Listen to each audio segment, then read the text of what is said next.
Imagine Jesus se aproximando e dizendo: olhe para o templo, não é impressionante? Mas Jesus, conhecendo o futuro, respondeu de forma completamente diferente. Você já se perguntou o que Jesus disse aos seus discípulos sobre os tempos finais? O que ele lhes contou é perturbadoramente semelhante ao que estamos vendo hoje. Neste vídeo, estamos explorando como a Santa Bíblia, nossa verdade máxima, mostra que as profecias estão se cumprindo agora. O que precisamos saber sobre os tempos perigosos que se aproximam? Como podemos nos preparar e seguir o caminho de Jesus Cristo? Jesus, que se acredita ser Deus encarnado, deixou o templo. O templo era considerado a morada de Deus, mas Jesus partiu porque foi essencialmente rejeitado pelos que estavam no comando. Eles o expulsaram do templo que havia sido construído para a adoração. Após sair do templo, Jesus ficou nas proximidades enquanto seus discípulos se aproximavam. Eles queriam mostrar a ele a impressionante arquitetura dos edifícios do templo. Conhecendo o que aconteceria no futuro, Jesus não demonstrou nenhuma admiração pelo esplendor do templo. Ele previu sua completa destruição. Sua profecia foi cumprida em 70 d.C., quando os romanos, frustrados com o povo judeu, destruíram o templo exatamente como Jesus havia predito, sem deixar uma pedra sobre outra. Curiosos com as previsões de Jesus, os discípulos o perguntaram em particular 3 questões específicas. Quando esses eventos ocorreriam, quais sinais indicariam o seu retorno e quando o mundo chegaria ao fim? Ao pôr do sol, Jesus e 4 de seus apóstolos se afastaram da cidade, saindo pelo portão dourado na parede leste do templo. Eles atravessaram o Vale do Cedron antes de subir o Monte das Oliveiras. Entre os apóstolos estavam 2 pares de irmãos da Galileia, Pedro e André, e Tiago e João. No Monte das Oliveiras, Jesus se dirigiu aos seus seguidores mais próximos. Ele falou sobre eventos futuros diante de suas testemunhas mais confiáveis. Os discípulos, que haviam demonstrado admiração pela grandiosidade do templo, foram lembrados por Jesus de que nem suas pedras mais impressionantes permaneceriam em pé. Essa profecia se cumpriu quando os romanos destruíram Jerusalém e o templo, confirmando o que Jesus havia predito. A profecia do Monte das Oliveiras. Após deixar o templo, Jesus e seus 4 apóstolos se retiraram para o Monte das Oliveiras. Desse ponto privilegiado, havia uma vista deslumbrante do complexo do templo através do Vale do Cedron. Os discípulos, ainda processando a profecia de Jesus sobre a destruição do templo, buscaram mais esclarecimentos. Os discípulos fizeram 3 perguntas distintas a Jesus. Primeiro, perguntaram quando o templo seria destruído, o que Jesus abordaria mais tarde. Segundo, questionaram sobre os sinais que indicariam o retorno de Cristo e o fim da era. Mateus 24, 3 ao versículo 7, aborda essas questões, embora o texto às vezes misture as respostas para ambas as perguntas. Segundo a tradição, Jesus e seus apóstolos se reuniram em uma caverna no cume do Monte das Oliveiras. Esse local ganhou importância histórica quando a rainha Helena, mãe do imperador Constantino, construiu uma igreja ali. Essa e outras igrejas em Belém e Jerusalém marcam locais-chave na tradição cristã. Começando com um aviso contra o engano, Jesus exortou a vigilância. Gálatas 6, 7 ecoa esse ensinamento. Ele enfatizou a importância de buscar a verdade na palavra de Deus e não ser enganado, especialmente em tempos de confusão. Os ensinamentos de Jesus foram feitos para preparar seus seguidores para os desafios futuros e guiá-los a discernir a verdade em meio ao engano. Segundo Robert Breaker, a profecia de Jesus sobre o destino de Jerusalém e os eventos dos últimos dias teve implicações profundas. Em primeiro lugar, os cristãos atenderam ao seu aviso e fugiram da cidade bem antes de ela ser tomada pelas forças romanas em 70 d.C., salvando assim suas vidas. Já no século IV, peregrinos cristãos começaram a subir o Monte das Oliveiras na terça-feira antes da Páscoa, para comemorar o local onde Jesus proferiu seu discurso profético. Eles liam os capítulos 24 e 25 de Mateus, refletindo sobre o cumprimento das profecias de Jesus a respeito de Jerusalém. Compreendendo as profecias de Jesus. Embora os cristãos primitivos tenham testemunhado a destruição de Jerusalém, conforme profetizado por Jesus, permaneciam incertos sobre o cumprimento de suas profecias a respeito dos tempos finais. A resposta inicial de Jesus aos seus discípulos enfatizou a importância de não serem enganados sobre esses assuntos cruciais. Jesus alertou seus seguidores contra o engano, especialmente em relação a afirmações sobre seu retorno e os sinais dos tempos finais. Muitos enganadores surgiriam, afirmando falsamente ter conhecimento ou autoridade, o que poderia gerar confusão e esperança falsa entre os crentes. O interesse nos ensinamentos sobre os tempos finais tem variado ao longo do tempo contemporâneo. Embora historicamente vistos como temas marginais, esses ensinamentos têm visto um interesse renovado. As palavras de cautela de Jesus permanecem relevantes, exortando à vigilância e ao discernimento na interpretação dos sinais e previsões sobre o futuro. O efeito de interpretar profecias sobre os tempos finais frequentemente leva ao ceticismo, principalmente porque muitos intérpretes mudam continuamente suas interpretações com base nos eventos atuais. Esse comportamento corrói a confiança na confiabilidade de qualquer interpretação. Quando Jesus fala sobre o fim, ele se refere a um contexto específico, semelhante a perseverar até o fim de um período definido. Não se trata de completar uma tarefa simples, mas de perseverar durante um período crítico, como a tribulação, para entrar no reino.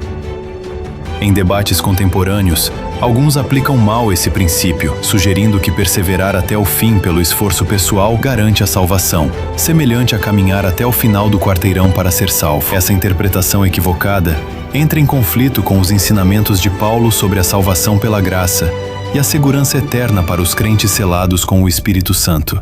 A confusão surge da incompreensão da distinção entre diferentes aspectos da salvação em diferentes contextos bíblicos. A expressão "este evangelho do reino" contrasta fortemente com o evangelho da graça de Paulo. Diz respeito especificamente à mensagem do reino vindouro, relevante principalmente para os judeus durante os tempos finais. Esse evangelho do reino enfatiza a perseverança sem sucumbir à marca da besta durante o período de tribulação, delineando assim um caminho de salvação distinto do Evangelho de Paulo e destacando as diferenças sutis nas doutrinas da salvação dentro dos ensinamentos bíblicos. O Evangelho do Reino versus o Evangelho de Paulo. Os ensinamentos conhecidos como o Evangelho do Reino, distintos do Evangelho de Paulo, são frequentemente mal compreendidos por aqueles que não praticam uma interpretação bíblica adequada. Muitos defensores da teologia do substitucionalismo afirmam erroneamente que há apenas um evangelho em toda a cristandade, desconsiderando as diferenças sutis enfatizadas por Jesus na Judéia e em outros lugares. Essas perspectivas frequentemente deixam de reconhecer as distinções contextuais e doutrinárias que o próprio Jesus destacou durante seus ensinamentos. Em Mateus 24, Jesus começa a responder às perguntas dos discípulos, focando particularmente no julgamento iminente que recairia sobre Jerusalém e a Judéia. Sua previsão precisa de que nenhuma pedra do templo ficaria sobre outra se alinha com os eventos históricos durante a Guerra Judaico-Romana de 66 a 70 d.C. Alguns estudiosos argumentam que Mateus compôs seu evangelho após esses eventos e atribuiu retroativamente essas palavras a Jesus, destacando a precisão com que Jesus previu o destino de Jerusalém e de seus habitantes. À medida que Jesus se aprofundava nas discussões sobre os últimos dias, suas profecias se tornaram mais abstratas e menos explícitas. Essa mudança não se devia à incerteza sobre o futuro, mas a uma escolha estratégica de transmitir informações suficientes para alertar as gerações futuras sobre os desafios que enfrentariam. Seus avisos abrangiam turbulências globais, decadência social e desastres naturais, temas que ressoam em diversas épocas e nos eventos contemporâneos.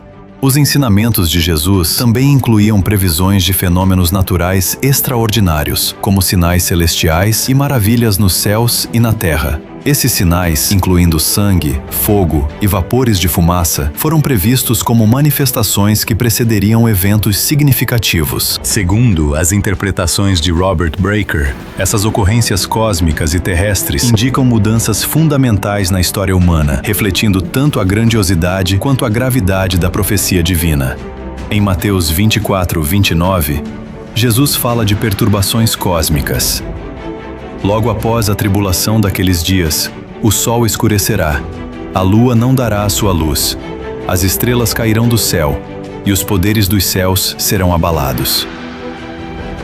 Esses eventos são descritos de forma metafórica e podem representar diversas ocorrências naturais ou eventos sem precedentes na história humana. Servem como símbolos dramáticos de mudança e convulsão significativas. A interpretação exata desses sinais permanece incerta.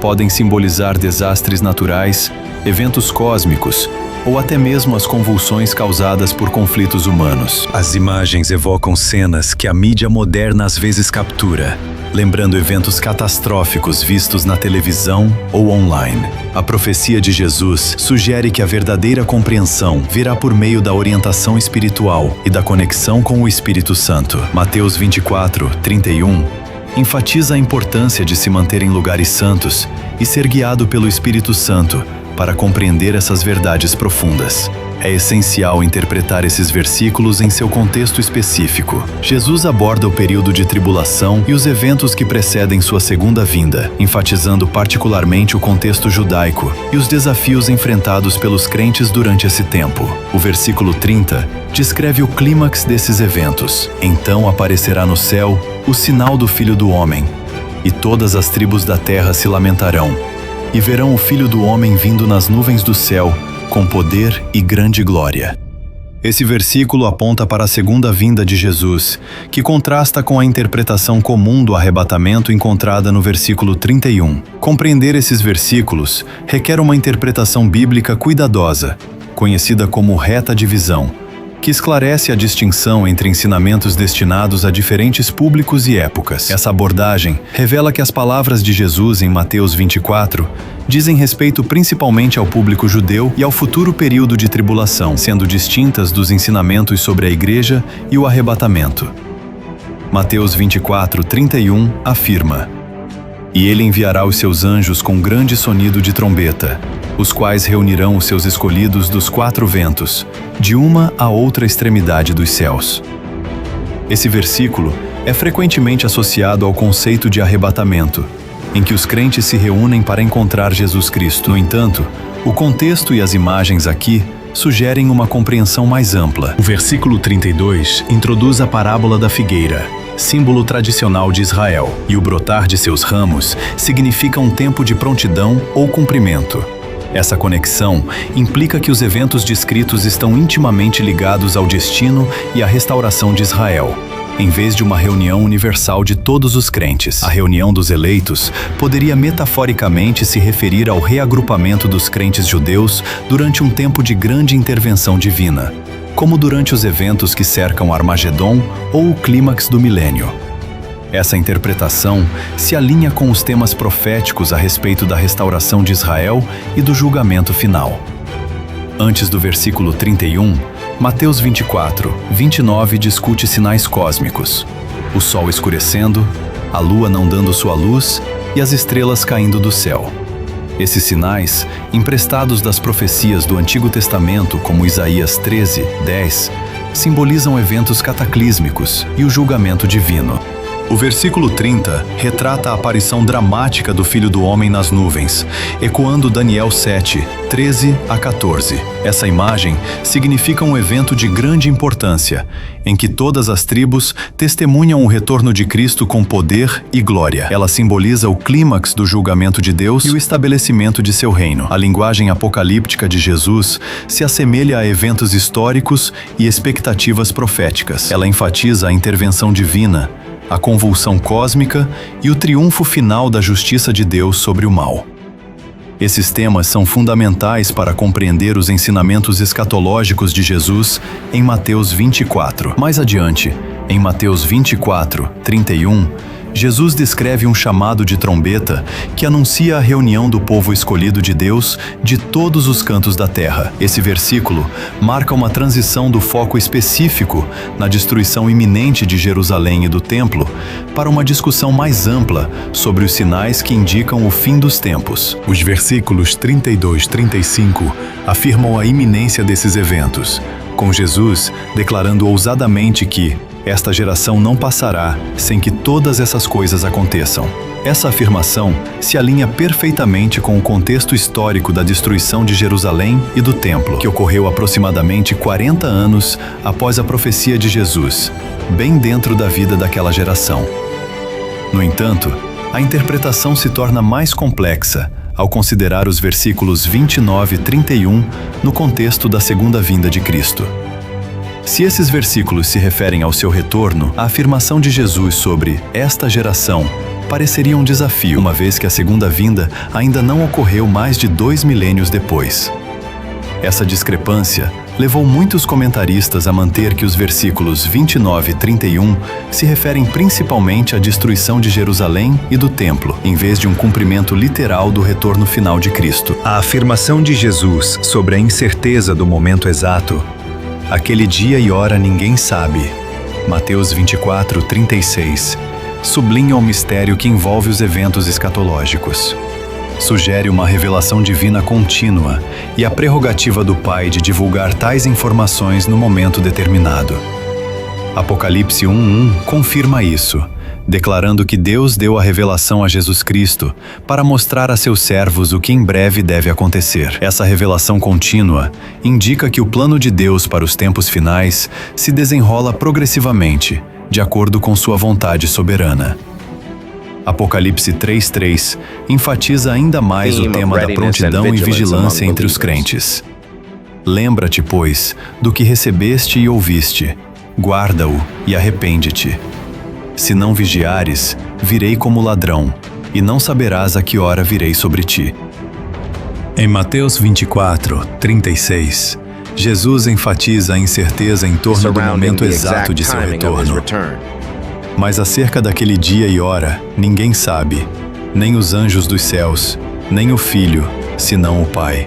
Essa declaração marca uma mudança significativa das profecias detalhadas anteriores no capítulo sobre a destruição de Jerusalém e do templo. Ela destaca o caráter inesperado de sua vinda e a necessidade de vigilância contínua. A profecia de Jesus sobre a destruição de Jerusalém foi cumprida dentro da geração que ele se dirigia, alinhando-se com sua afirmação em Mateus 24:34. Os sinais dos tempos e a revelação contínua. A profecia de Jesus sobre a destruição de Jerusalém foi cumprida dentro da geração que ele se dirigia, alinhando-se com sua afirmação em Mateus 24:34. Em verdade vos digo que não passará esta geração sem que todas essas coisas aconteçam. A queda de Jerusalém e a destruição do templo em 70 depois de Cristo validaram a previsão de Jesus e serviram como um poderoso testemunho de sua precisão profética. No entanto, a discussão dos sinais nos versículos 29 e 31, que incluem perturbações cósmicas e a reunião dos eleitos, parece se estender além desse evento histórico, sugerindo um duplo cumprimento que também aponta para a segunda vinda de Cristo.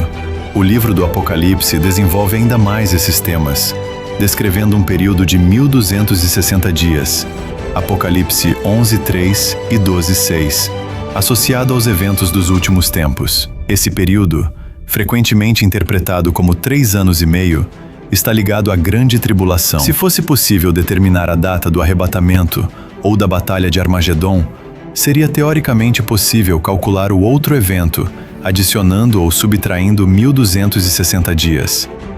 No entanto, a Bíblia deixa claro que o momento exato desses eventos permanece oculto, conhecido apenas por Deus. Essa revelação contínua sublinha a importância de depender da orientação divina em vez da especulação humana. Após afirmar que ninguém sabe a hora de seu retorno exceto o Pai, Jesus direciona seu foco a aconselhar os discípulos a se prepararem. Segundo Robert Breaker, sua segunda vinda será inesperada e súbita.